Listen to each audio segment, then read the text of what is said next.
हस्तरेखा विज्ञान सामान्य परिचय का हमारा जो 29वां अध्याय है, इसमें भी हम विवाह रेखा के बारे में चर्चा करेंगे।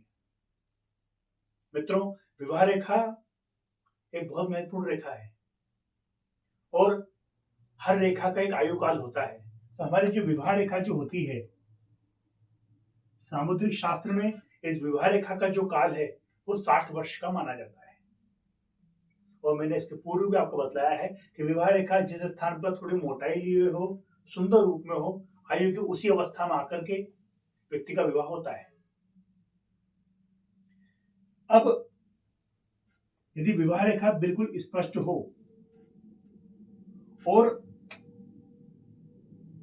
अंगूठे का जो निचले वाला जो पोर है, जिसे हम तर्क शक्ति खंड कहते हैं, यदि ये बड़ा हो, या फिर चित्र में आपको समझाऊं कि निचले वाला हिस्सा बड़ा हो, विवाह रेखा स्पष्ट हो, ध्यान से देखिएगा, विवाह रेखा बिल्कुल स्पष्ट बनी हुई हो और ये तर्क शक्ति खंड जो है ये स्पष्ट हो, अर्थात बड़ा हो, तो इस व्यक्ति का जो जीवन साथी जो होगा वो तार्किक विचारों का होगा।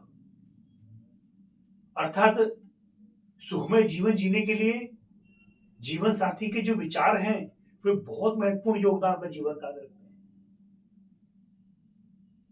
दूसरे शब्दों में हम कहें कि यदि ये खंड यदि बड़ा है तो निश्चय ही जो जीवन साथी होगा, यदि पुरुष के हाथ में इस प्रकार का चिन्ह हो कि विवाह रेखा बिल्कुल स्पष्ट बनी हुई हो, तर्क शक्ति खंड बड़ा हो, तो पत्नी तार्किक विचारों की होगी। कठिनतम समय में भी अपने पति का या पति जो है पत्नी का साथ नहीं छोड़ेगा। वो कभी न कभी हर तर्क दे देगा कि व्यक्ति गलत रास्ते पर भी जा रहा हो तो वापस आ जाएगा। और यही एक सुखमय वैवाहिक जीवन की निशानी होती है। दूसरे शब्दों में ये कहूं कि यदि ये भाग बड़ा हो, अंगूठे का ऊपर भाग बड़ा हो, जैसे जातक जातिकाएं जो होंगे उनका जो लाइफ पार्टनर होगा वो कल्पनाशील होगा, या फिर ऐसे व्यक्ति जो होते हैं उनके जो जीवन साथी हैं उसको कई बार खतरों का या अच्छी या बुरी चीजों का पूर्वाभास पहले ही हो जाता है और कई बार सब व्यक्ति संकटों से बच जाता है। अब ये दोनों भी बैलेंस हो, अंगूठे का ऊपर वाला भाग, नीचे वाला भाग दोनों बराबर हो।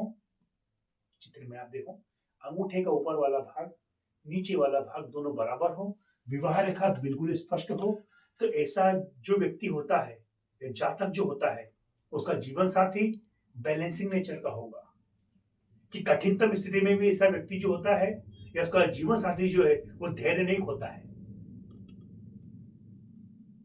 और कठिनतम स्थितियों में भी अपने जीवन साथी का वो साथ देता है।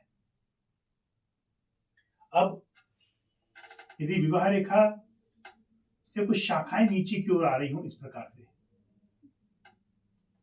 जैसे चित्र में और आपको स्पष्ट करूं कि विवाह रेखा से इस प्रकार से छोटी छोटी रेखाएं या पुंज जैसा बना हुआ हो, पीछे की ओर रेखाएं निकली हुई हो इस प्रकार से, थोड़ा चित्र में आपको और स्पष्ट करूं मैं।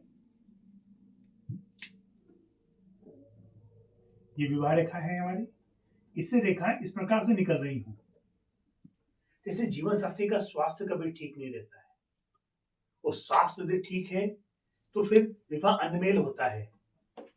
अर्थात ऐसे जातक जातिका का जो विवाह होता है वो उनसे बिना पूछे करवा दिया जाता है या उनकी इच्छा के विरुद्ध ऐसे व्यक्ति का विवाह होता है। अभी यदि ये शाखा पुंज आगे जाकर के भी हो, आगे जाकर के भी बायोवर्सिफिकेशन हो, या फिर इसको कोई रेखा से काट रही हो, तो ऐसे व्यक्ति का अनमेल विवाह तो होता ही होता है, आगे जाकर के संबंध में विच्छेद हो जाता है। इस प्रकार के कुछ योगों के बारे में मैंने आपसे चर्चा की। आने वाले जो अध्याय रहेंगे उसमें हस्तरेखा संबंधित अन्य जो बहुत महत्वपूर्ण योग है उसके बारे में हम चर्चा करेंगे। तब तक के लिए भैया जय श्री राम।